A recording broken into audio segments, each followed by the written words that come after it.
Cape Town lies in a unique location at the foot of Table Mountain.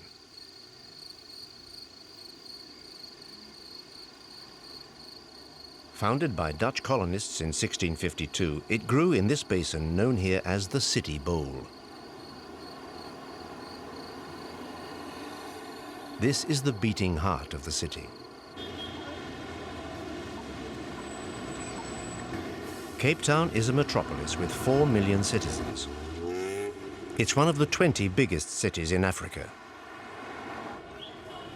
Cape Town is made up of a large number of districts and suburbs, stretching all over the bay and the peninsula.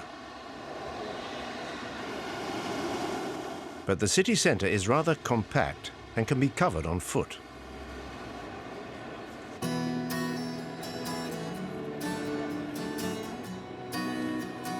Our visit begins at Green Market Square, the historic heart of the city.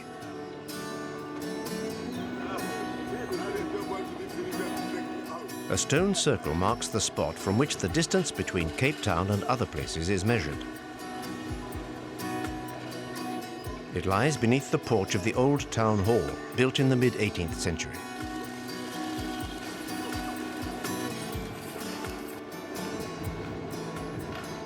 Green Market Square has always been home to a daily market. But its purpose has changed since Cape Town became one of the world's favorite tourist destinations.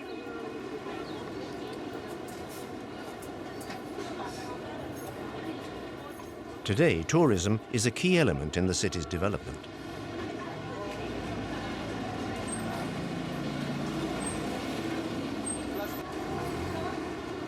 It's fairly easy to find your way around. Almost all of the streets run parallel or perpendicular to Long Street.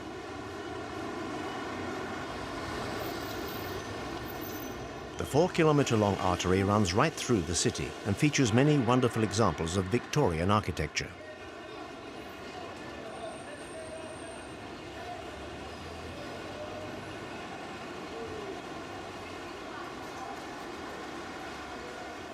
Long Street is home to the city's oldest church, Slave Church, which was built to accommodate slaves who had converted to Christianity.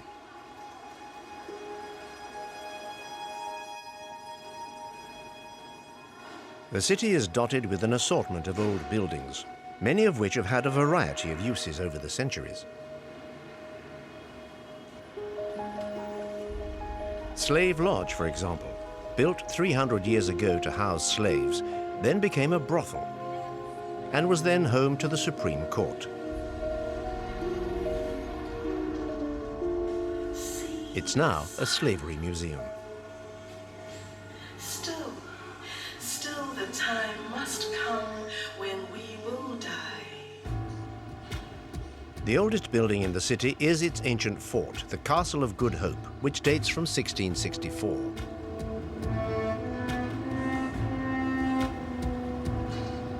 The Dutch colonists built it almost as soon as they landed.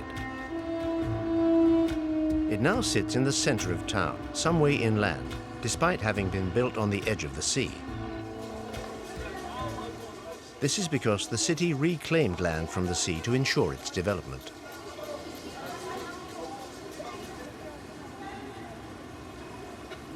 Every day, the changing of the guard takes place in the courtyard of a fort where no shot has ever been fired. At the same time as they built the castle, the colonists founded the Company's Gardens, which were designed to grow fruit and vegetables for the crews of the Dutch East India Company's ships.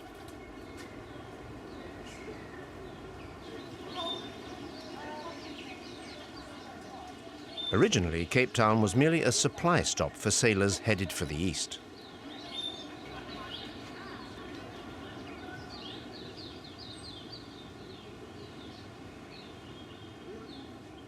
The Company's Gardens now offer a green space in the very heart of the city, which is much loved by its inhabitants.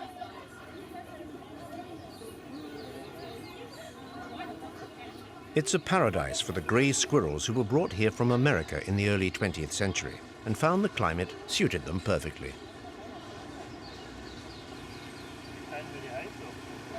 Beyond the far end of the gardens looms the silhouette of Table Mountain. In fact, The mountain is visible from pretty much everywhere in the city, and the urge to climb it is hard to resist. If the wind isn't too strong and the summit isn't wearing its veil of clouds, the cable car is the way to travel.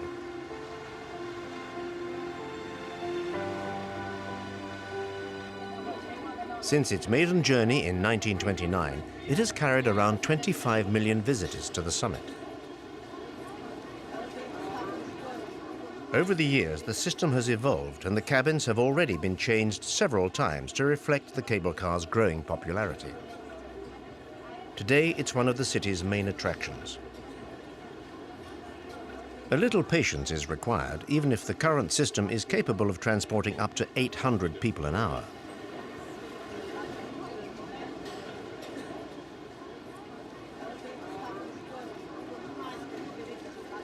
While in the queue, spare a thought for the Portuguese sailor Antonio de Saldanha. In 1503, as his boat was anchored in the bay, he was the first European to scale the mountain.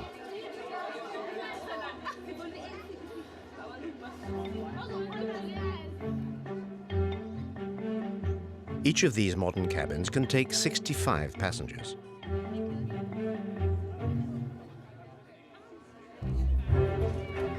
With its speed of 10 meters per second, the climb is over all too soon. Especially as the cabins turn round and offer a 360-degree view of the landscape. The tickets you have are return tickets. The 1,200 meters cable journey takes just 3 minutes, ending at the mythical plateau of Table Mountain.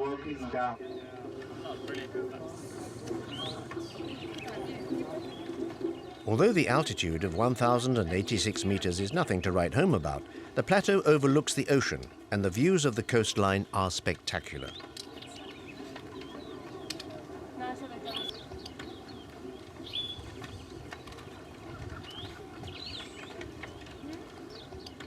Five specially designed paths snake away from the various panoramic viewpoints, allowing visitors to roam the 3 square kilometer plateau perfectly safely.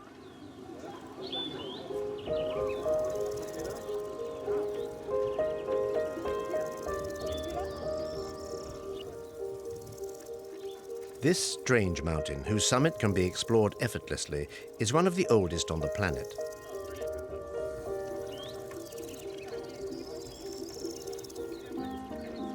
It is 6 times older than the Himalayas.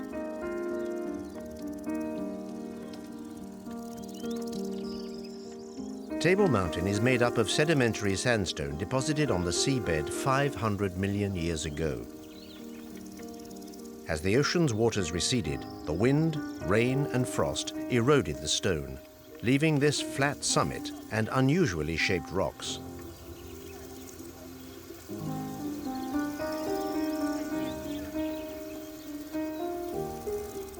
Before leaving the top of Table Mountain, some people like to meditate while they look out over the ocean.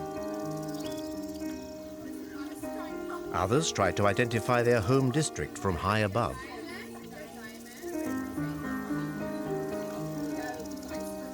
But no one ever forgets to head for one of the northeast platforms with their unparalleled view of the city.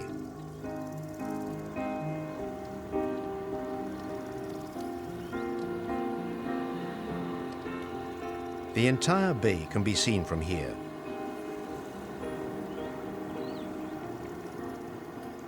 Robben Island lies out to sea beyond Signal Hill, and at the foot of the hill, the stadium and developments at Green Point.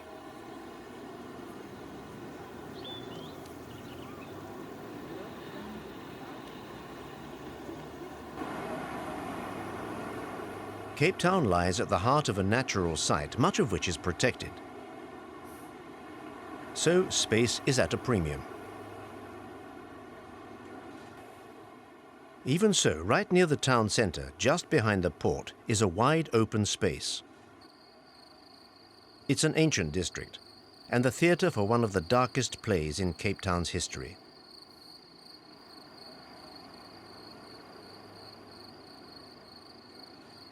In 1966, a decision was made in the name of apartheid to raze District 6 to the ground.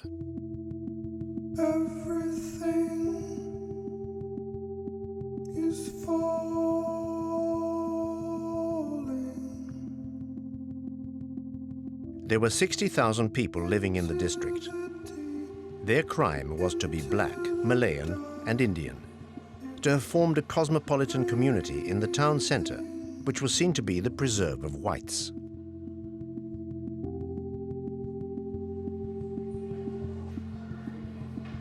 The memory of this martyred district is kept alive in this moving museum. Among the exhibits are signs bearing the names of long-lost streets and wall hangings where displaced families embroidered their names and their anguish.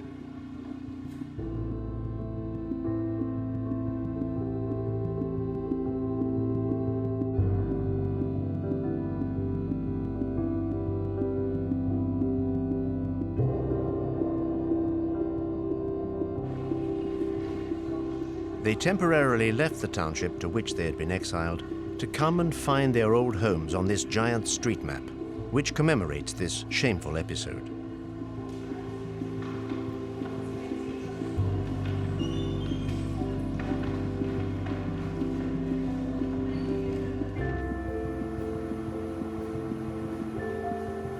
At the end of the apartheid regime, Cape Town underwent a genuine renaissance.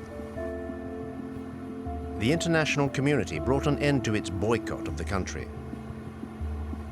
The tourists started coming back to Cape Town, and the city welcomed them with open arms.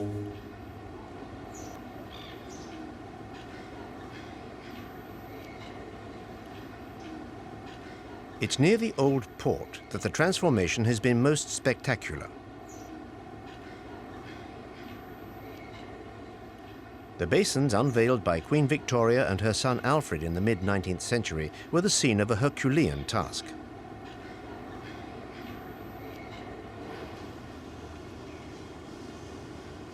The project's creators took their inspiration from the rehabilitation of San Francisco Harbor. It's a pleasure to wander around this mosaic of shops, hotels, restaurants and leisure facilities and enjoy the well-preserved harborside's atmosphere.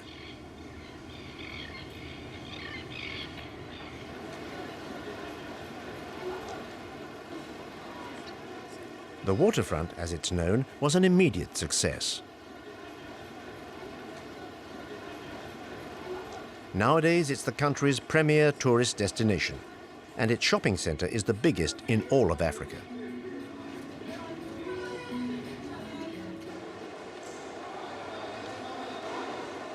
Seven days a week, people swarm to this place, which has become the byword for Cape Town shopping.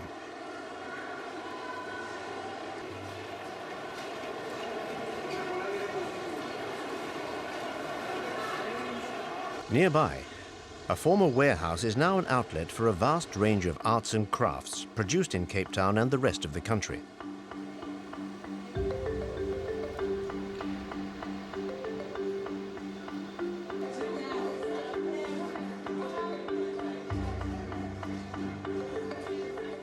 Among the things on offer are these pearl and thread sculptures made in a local workshop.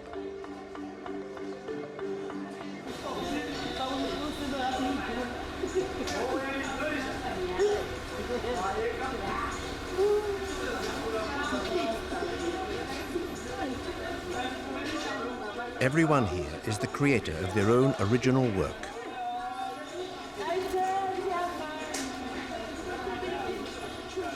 Artists are paid monthly according to how many pieces they've produced. When a large sculpture is commissioned, several people may work on it, each producing a different body part. Once this lion has been assembled, it will be delivered to the liner moored at the waterfront.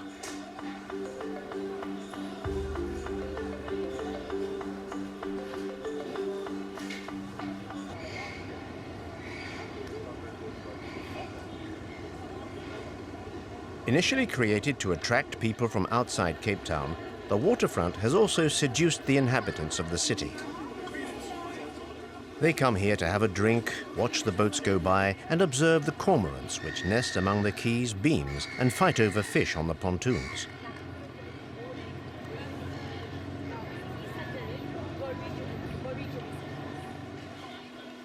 But the best place to see fish has to be the aquarium.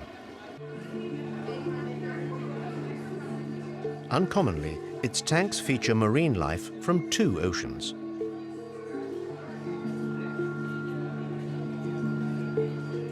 This city at the end of the continent sits at the meeting point of the warm waters of the Indian Ocean and the cold waters of the Atlantic, with its great forests of kelp.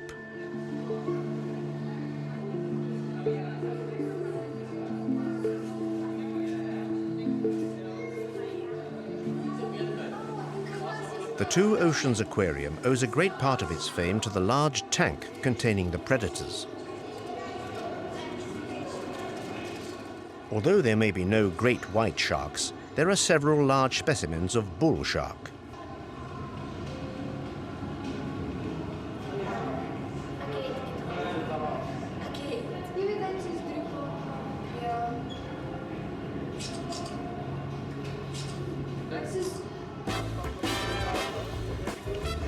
Cape Town's light and landscape attract advertising executives from Europe and the rest of the world.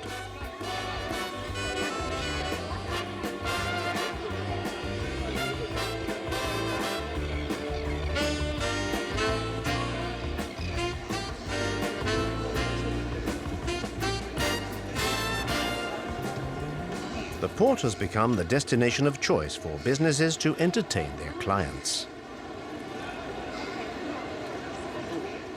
The atmosphere here is chic, perhaps even a little elitist. While nearby, the ambience is much more open to all as an imitation pirate ship comes back to port.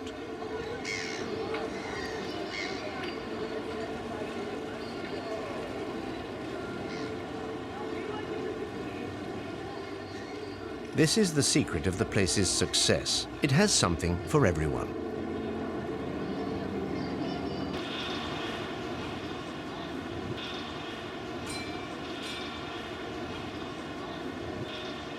Here, a little tourist train coexists quite happily with the statues of 4 recipients of the Nobel Peace Prize.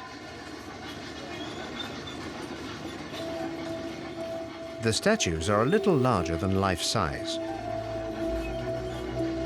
This is Albert Luthuli, former president of the ANC.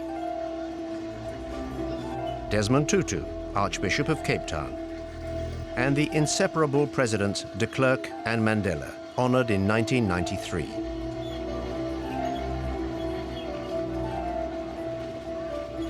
Mandela has pride of place on the waterfront, as this is the departure point for trips to Robben Island.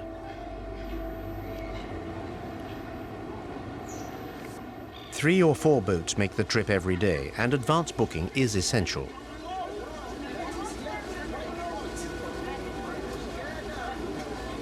The sea lions frolicking in the basin are what gave Robben Island its name. Robben Island is Afrikaans for Seal Island.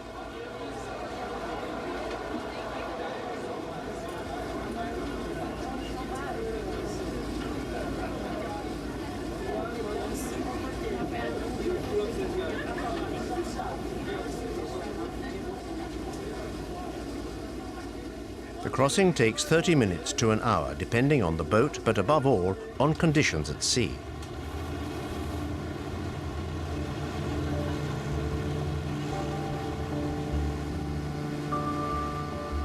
These conditions are ideal to admire the magnificent cityscape as it stands out in the distance.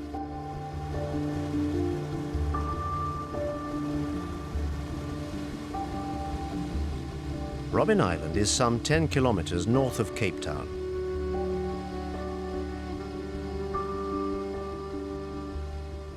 The passengers eventually land on a flat island of 5 square kilometers. This craggy island, surrounded by fields of kelp, has always been a marine bird's paradise.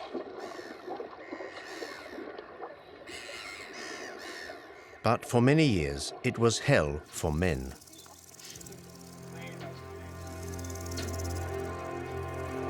Robben Island has always seemed like a cursed place, where the mad, lepers, and other undesirables were exiled. In the 17th century, Dutch colonists were already sending prisoners here.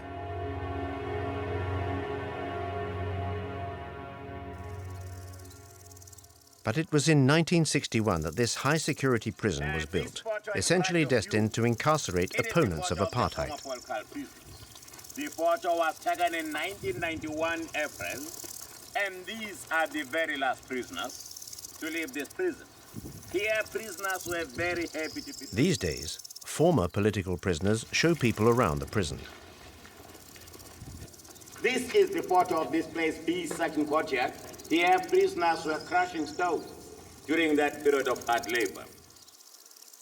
Two things at Robben Island made doing time particularly unbearable. During games of football on the barren pitch, the inmates could see Table Mountain over the perimeter walls.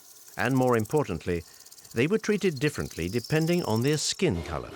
If you can imagine this, prisoners in this place were further divided on racial lines on the basis of clothing. On this reproduction of regulations, we can see that the blacks, the Bantus, received much less food than the half-castes or Asians. By the black worker prisoners were only given short pants, shirts without shoes. One particular cell is on everyone's itinerary, Nelson Mandela's.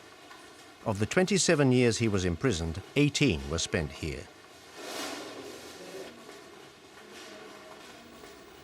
Never and never again shall it be that this beautiful land will again experience the oppression of one by another. When he was released from prison on the 24th of May 1990, 100,000 people gathered here at Grand Parade to greet Mandela.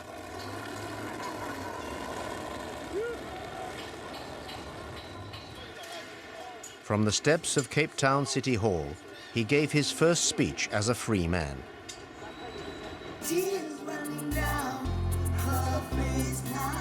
Today, for once, the traffic is moving smoothly. Everybody has congregated on Grand Parade Square.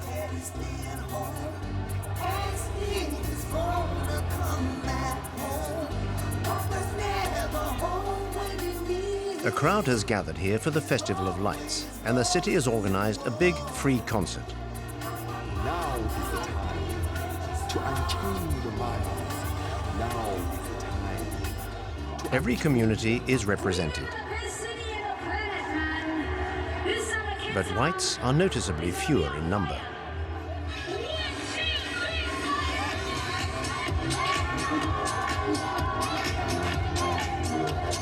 Since the end of apartheid, there's been a marked transformation in Cape Town's demographic makeup. Until then, the town was mainly inhabited by people of mixed race. Now, the black proportion has significantly increased, and the two communities have found an equilibrium.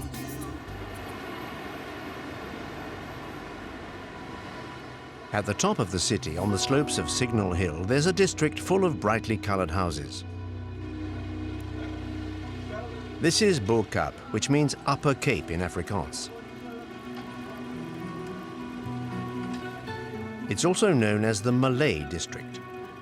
It does in fact have a population of descendants from Malay slaves, but is mainly populated by Indians and Indonesians.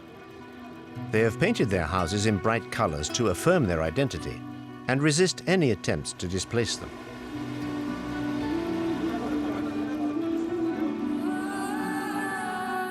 This small district, with its principally Muslim community, has kept its colors but lost a little of its soul, as many inhabitants tend to sell their houses if the price is right.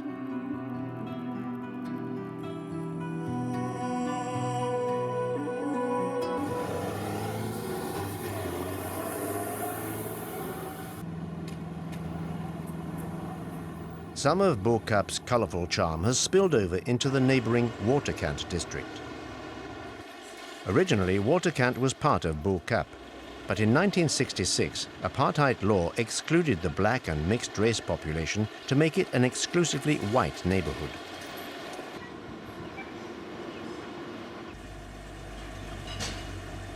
Since the era of segregation has ended, Waterkant has presented a new, open, and more tolerant face.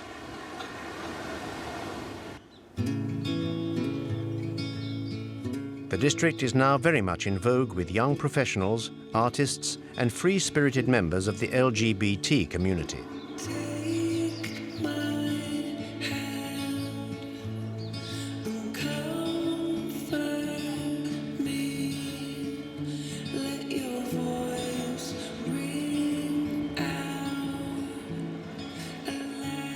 Waterkant has cultivated its village identity and shows a clearly European influence.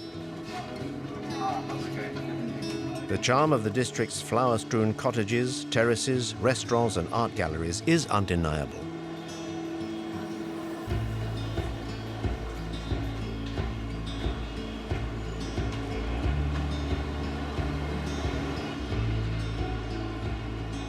But Waterkant is just a small district of a few hundred inhabitants.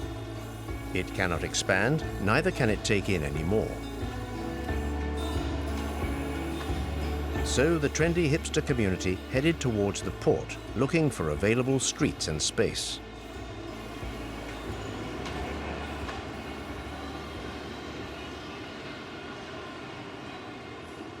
They finally moved into Woodstock, an area with a bad reputation stuck between the docks and Table Mountain, full of warehouses and derelict buildings.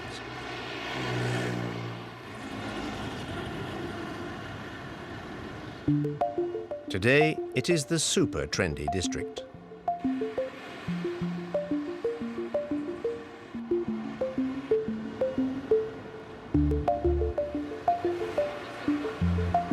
Behind their newly painted facades, these converted warehouses are home to a cornucopia of restaurants, fashion boutiques, business and startups promoting artisan production. This is Cape Town, one of the world's design capitals.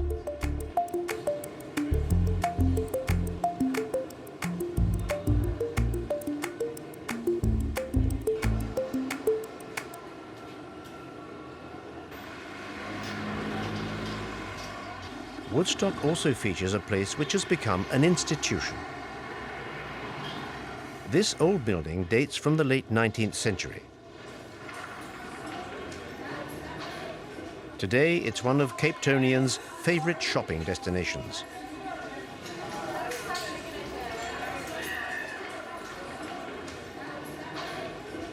They come to find original items and fashionable clothes. But more importantly, to experience a different atmosphere to that of the commercial galleries of the waterfront and other similar places.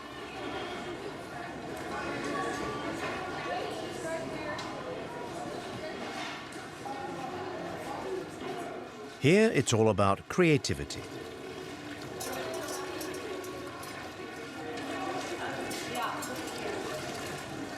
The paved court of the old biscuit mill feels more European than Southern African.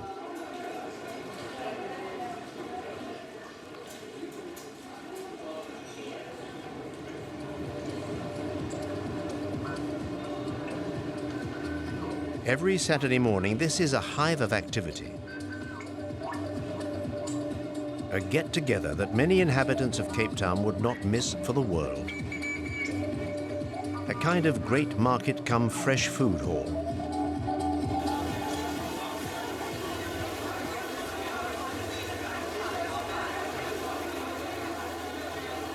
The Neighborhoods Market was founded in 2006 by two young Cape Townian entrepreneurs. Founded on the principles of high-quality local produce, it was an immediate success.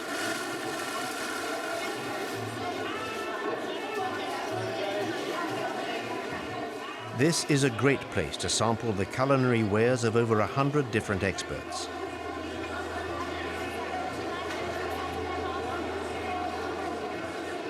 The concept is in perfect harmony with the spirit of the city. Relaxed, convivial, open to all cultures and their cuisines.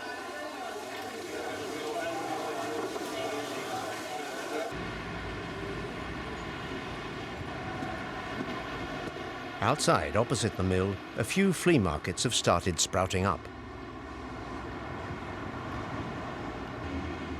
But dedicated bargain hunters will not find their heart's desire at the foot of these painted walls.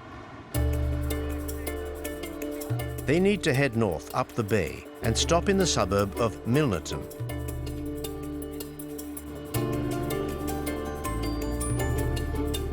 It's here, all along the seashore, that you find the area's most famous flea market, with Table Mountain as its backdrop.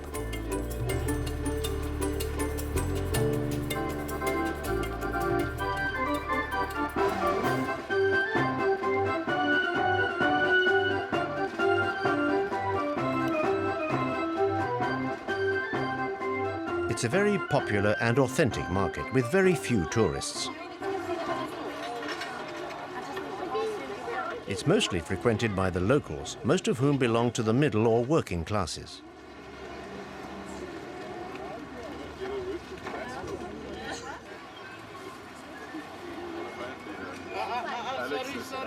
A few amateur artworks or curios aside, most people come here to find cheap and really useful items.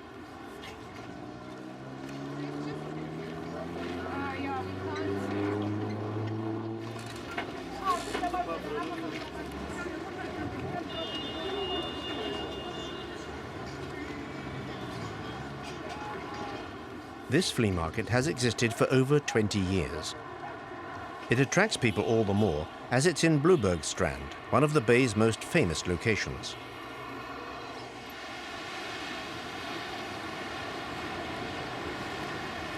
To the north is the seaside resort, with its magnificent sandy beach and turquoise ocean. But going for a dip here presents its own challenge. The temperature of the water rarely gets above 15 degrees.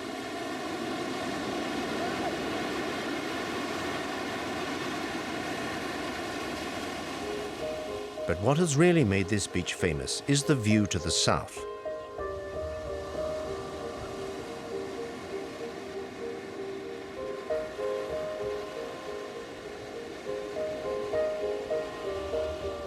There is no better place from which to admire Table Mountain and the cityscape.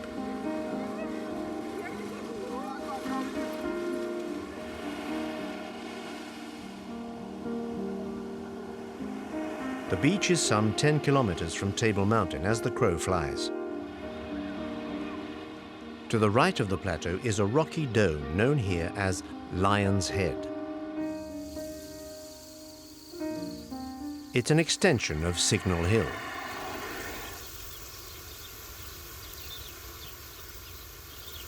Weather permitting, Signal Hill is the meeting point for the area's paragliders, both beginners and experts.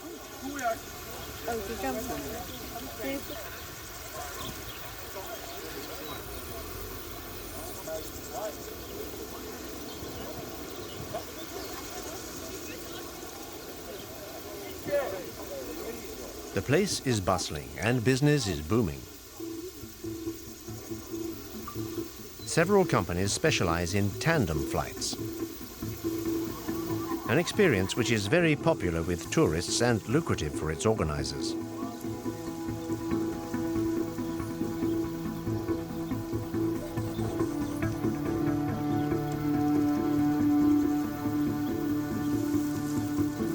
Everything is well organized and the spot is perfect for takeoff.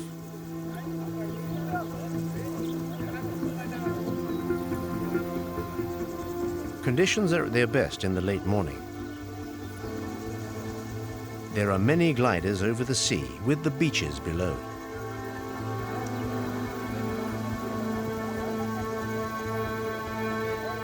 At the bottom of the hill lies Sea Point.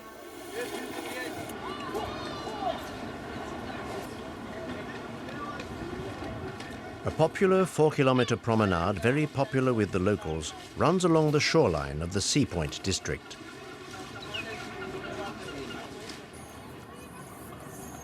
As so often in Cape Town, the atmosphere is laid back and good-natured.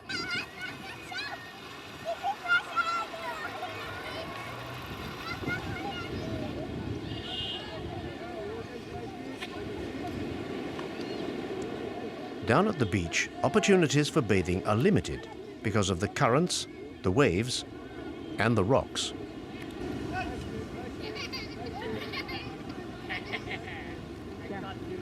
A few natural pools have been created for the children to play in.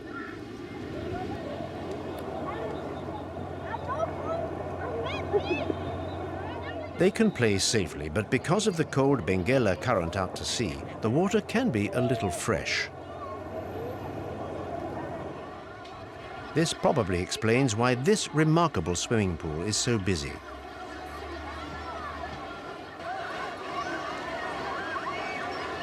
The pool is filled with purified, filtered, but not heated seawater. It's an incredible complex. There are 4 pools. One is reserved for children and another has a diving board.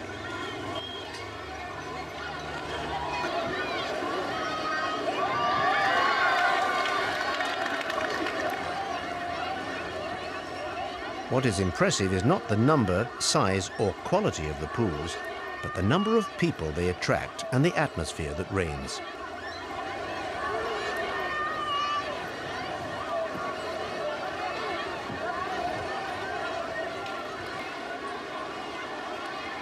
The pools were completely refurbished in the early 21st century. They were created in around 1960 during apartheid and were reserved for whites.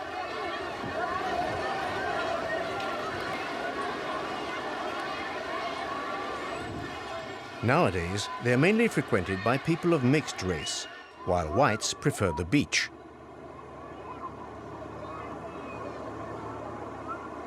Sea Point is not Cape Town's finest beach. Less than 2 kilometers south, the Table Mountain Range tumbles into the sea. The blocks of flats which cling to the mountainside have an unparalleled view over the magnificent Clifton Bay.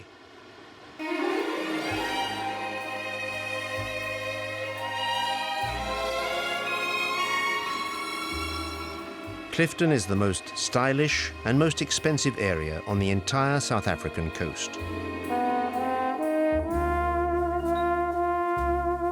It lies less than 3 kilometers from the center of the city, and the location is highly desirable.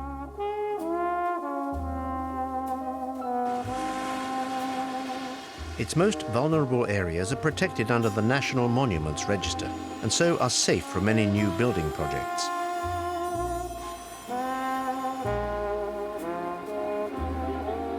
The moneyed classes of Clifton and its surroundings enjoy meeting at the Bowls Club beside the next bay.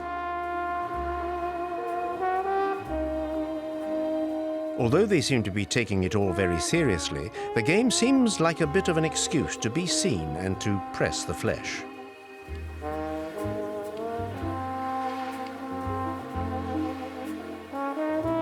The elegant and slightly starchy atmosphere is in sharp contrast with the relaxed ambiance of Camps Bay just behind it.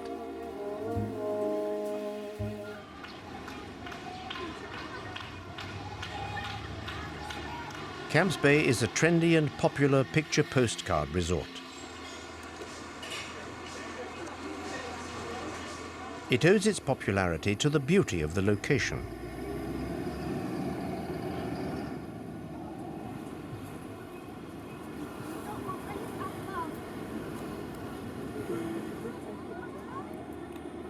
Behind its fine sandy beach stands the 12 Apostles mountain range.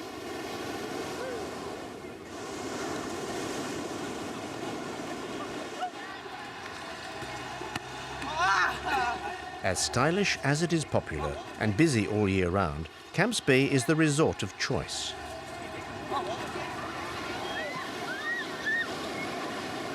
But Cape Town has a beach for every mood and every whim.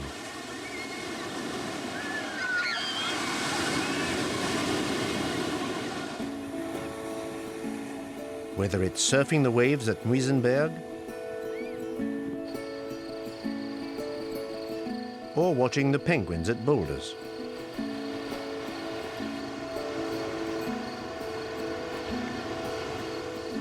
Or having the obligatory photograph taken at the Cape of Good Hope. Or stopping off at the little St. James station to see the multicolored beach cabins.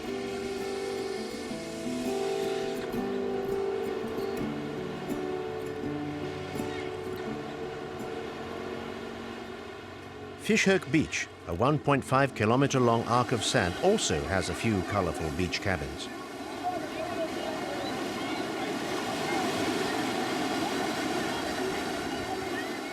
The water in this bay is much warmer than elsewhere and can reach up to 24 degrees.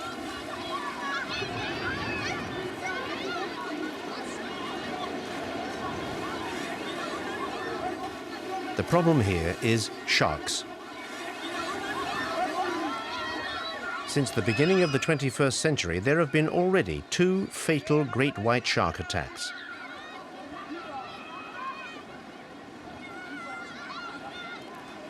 Nets have been erected to protect the safe swimming zone, and colored flags indicate the level of risk.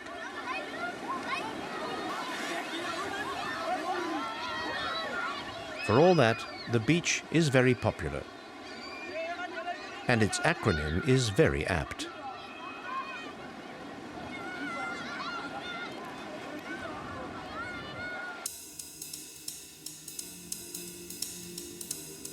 Leaving the beaches of the peninsula to head back towards Cape Town, there's a toll road along the coast, Chapman's Drive. Dug out of some of the oldest rock on the planet, it requires constant maintenance and frequent repairs. But its few kilometers offer a splendid view of the coast.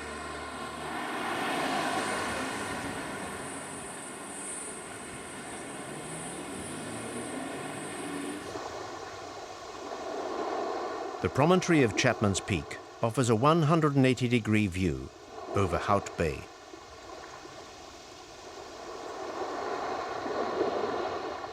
At the entrance to the bay sits a strange statue of a leopard sitting on a rock.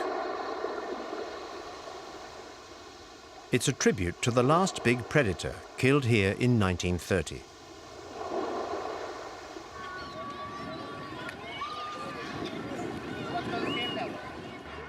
Hout Bay has a beautiful sandy beach.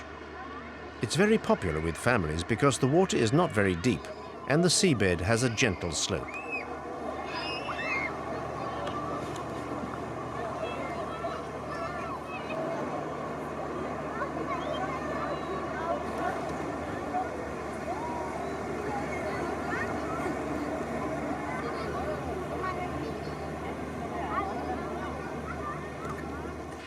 People come to Hout Bay to buy fish, but also to enjoy its very famous and popular fish and seafood restaurant.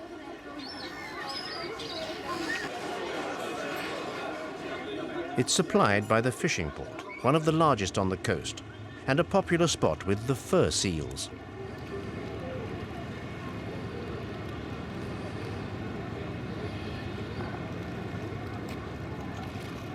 While urban Cape Town can seem to be focused solely on the sea, life is being lived to the full inland as well.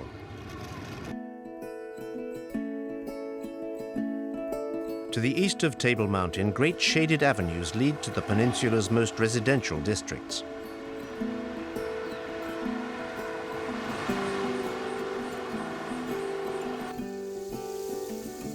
This is another world, with its fertile hills and valleys, and not a few vineyards.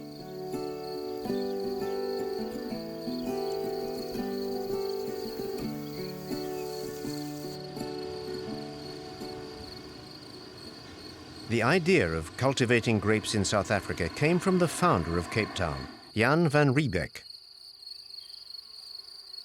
In 1652, he suggested that wine was the best way to combat the scurvy which afflicted sailors.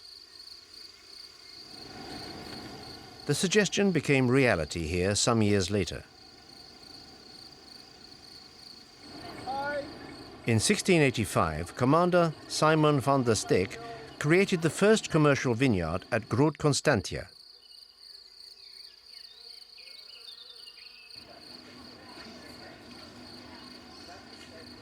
The place is beautiful and can be freely explored.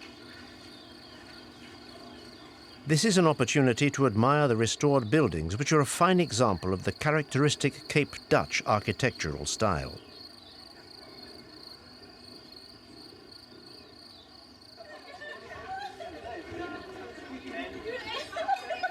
The whole place is devoted to wine, which can be sampled outside or inside the cafe, where you can learn that Napoleon and other world leaders were very partial to Constantia's wines.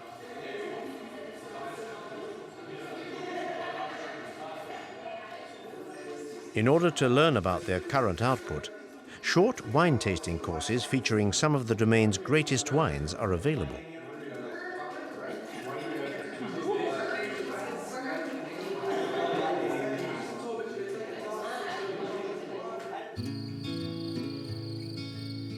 The reputation of Cape Town's wines is rivaled only by that of its flowers,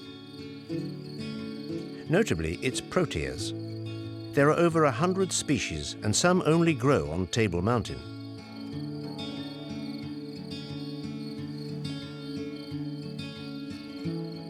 We are now on the gentle slopes of the mountain's eastern face, at the heart of one of the world's most famous botanical gardens, Kirstenbosch.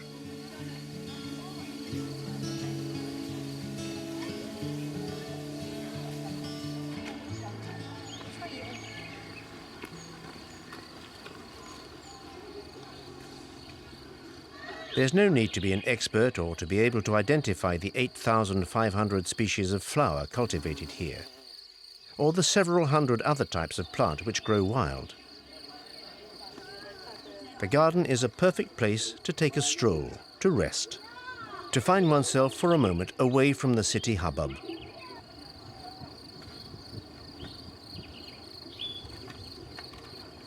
A place to have a picnic, to play, walk across the lawns, and make the most of this wonderful environment.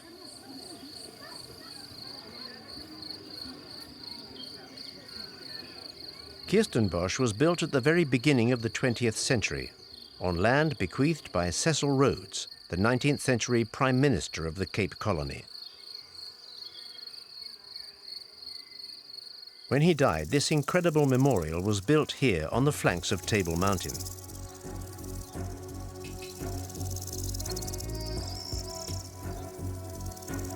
"49 steps symbolize the 49 years he lived.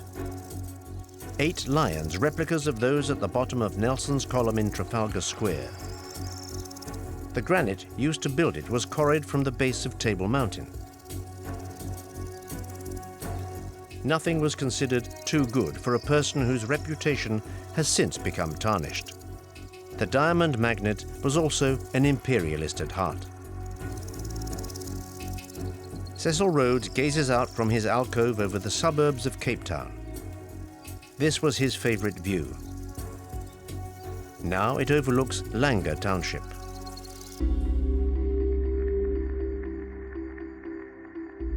"70% of Cape Town's population lives in the townships. Langa is the oldest, dating from 1927 and home to 60,000 people.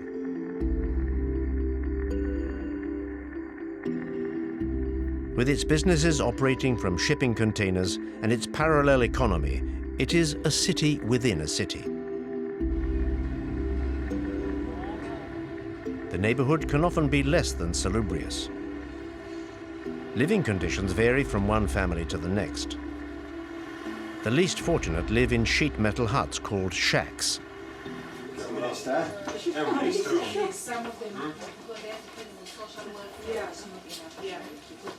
Everybody does what they can to provide for themselves.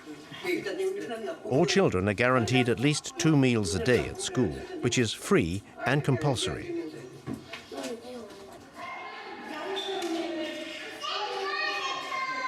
This is the township's ray of hope, the opportunity to get an education and escape the cycle of violence, to learn a real trade, and to, perhaps one day, live in one of the real houses being built near the school.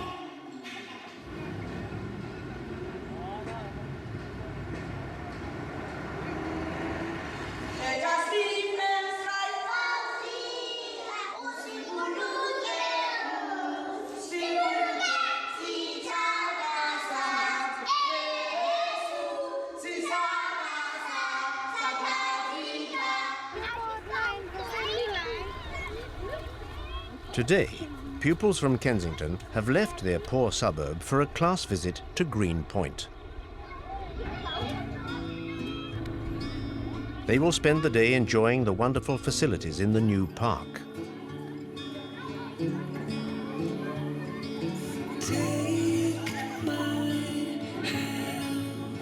This is Cape Town, with its flagrant inequalities, where the future is wide open and anything is possible under the city's beautiful light.